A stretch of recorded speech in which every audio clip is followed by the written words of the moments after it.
بسم الله الرحمن الرحيم.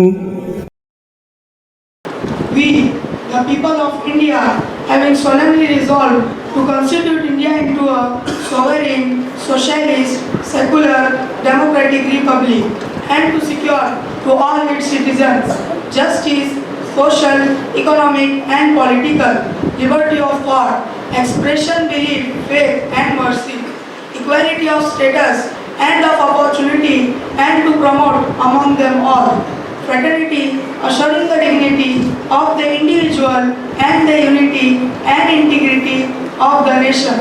In our Constituent Assembly, this 26th day of November 1949, do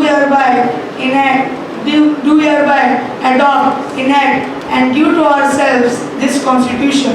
Thank you.